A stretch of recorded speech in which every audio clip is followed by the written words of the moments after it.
ഹരേ കൃഷ്ണ. ഇന്നത്തെ കളഭാലങ്കാരം പറയാൻ വേണ്ടി വന്നതാണേ. ഇനി ഞാനൊരു യാത്രയിലാണ്, അതുകൊണ്ട് ശബ്ദത്തിൻ്റെതായിട്ടുള്ള അസൗകര്യങ്ങളൊക്കെ ഉണ്ടാവാം. എങ്കിലും കളഭാലങ്കാരം പറയാതിരിക്കാൻ കഴിയുന്നില്ല. നിങ്ങൾ ഓരോരുത്തരുടെയും മെസ്സേജിന്, ഇന്നലെ ഇട്ട വീഡിയോയ്ക്ക് അടക്കം വന്ന മെസ്സേജിന് ഒരുപാട് താങ്ക്സ്. എൻ്റെ ഒരു വീഡിയോയ്ക്ക് നിങ്ങൾ കാത്തിരുന്നു എന്ന് പറയുമ്പോൾ അതിലും വലിയ സന്തോഷം എനിക്ക് ലഭിക്കാനില്ല.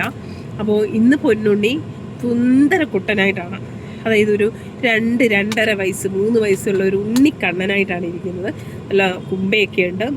കുമ്പയോട് ചേർന്ന് കുമ്പ ഇത്തിരി വീർത്ത കുമ്പയാണ്. ആ കുമ്പയോട് ചേർന്ന് കിങ്ങിണി കിടപ്പുണ്ട്. അതായത് മുത്തോടു കൂടി അരിഞ്ഞാണ്. നല്ല ഭംഗിയാണ്. നല്ല വീർത്ത കുമ്പയിൽ അത് കിടക്കുന്ന കാണാൻ. പിന്നെ പട്ട് ചെറിയ കുഞ്ഞൊരു പട്ട് കോണകം കൊടുത്തിട്ടുണ്ട്. ചമ്രം പണഞ്ഞാണ് ഇരിക്കുന്നത്. ആ ചമ്രം എന്ന് പറഞ്ഞാൽ പൂർണ്ണ ചമ്രമല്ല, ഒരിത്തിരി ചമ്രം ഇങ്ങനെ പിണഞ്ഞ് കാലുകൾ ഇത്തിരി അകറ്റി. കുഞ്ഞുണ്ണികൾ ഒരിക്കലും പൂർണ്ണ ചമ്രത്തിൽ ഇരിക്കാൻ അവർക്ക് പറ്റില്ലല്ലോ. ഒരു കാല് കുറച്ച് അകറ്റിയിട്ടാണ് അവർ ഇരിക്കുക. കാലിൽ പൊൻതളകൾ ചാർത്തിയിട്ടുണ്ട്, കൈവളകൾ ചാർത്തിയിട്ടുണ്ട്, തോൾവളകൾ ചാർത്തിയിട്ടുണ്ട്. 2 സ്വർണ്ണ ഗോപിയുണ്ട്. നെറ്റിക്ക് നെറുകയിൽ സ്വർണ്ണ ഗോപി ചാർത്തിയിട്ടുണ്ട്. ഇന്ന് 2 പീലി വെച്ചിട്ടുണ്ട്.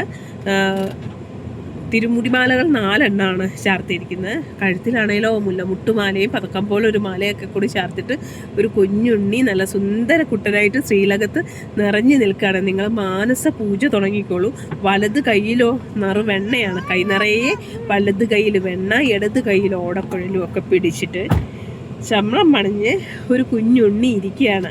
കുമ്പയോട് ചേർന്ന കിങ്ങിണിയുള്ള അരിഞ്ഞാണവും കഴുത്തിലാ മുല്ലമുട്ടുമാല. എന്ത് രസമായിരിക്കും കാണാൻ, ചിന്തിക്കാനൂടി വയ്യ. ചിരിയോടുകൂടി ഇല്ല, വെണ്ണ ഉണ്ണുന്നതിൻ്റെ ആ രുചിയിലൊക്കെ ഇങ്ങനെ ആനന്ദ കണ്ണനായിട്ടാണ് ഇന്ന് കണ്ണനിരിക്കുന്നത്. 4 തിരുമുടിമാലകൾ കൂടാതെ വിധാനം പോലെ ഒരു 4-5 മാലകളുണ്ട് മുടിമാലകൾക്ക് മുകളിൽ. പിന്നെ കഴുത്തിൽ ഉണ്ടമാലകൾ 2 എണ്ണം ഉണ്ട്.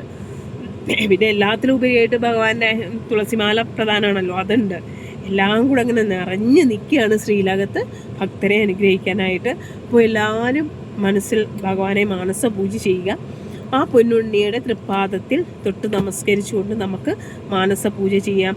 നമ്മുടെ പൊന്നുണ്ണിയുടെ 2 പാദത്തിലും നമ്മൾ തൊട്ട് നമസ്കരിച്ച് ഉമ്മ വെച്ച്, ആ പൊന്നരയിൽ തൊട്ട് നമസ്കരിച്ച്, കുംഭയിൽ തൊട്ട് നമസ്കരിച്ച്, കുഞ്ഞി കൈ 2ഉം പിടിച്ച് നമ്മൾ ഇങ്ങനെ കുലുക്കിക്കൊണ്ട് നമ്മുടെ കണ്ണനെ ഇങ്ങനെ പിടിച്ച് ചേർത്ത് 2 കവിളിലും മുത്തം കൊടുത്ത്, നെറുകയിൽ മുത്തം കൊടുത്ത് ചേർത്ത് നിർത്തി ഒരുക്കി നമ്മൾ നമ്മുടെ കണ്ണനെ വെണ്ണ വായിലേക്ക് വെച്ച് കൊടുക്കുന്നു.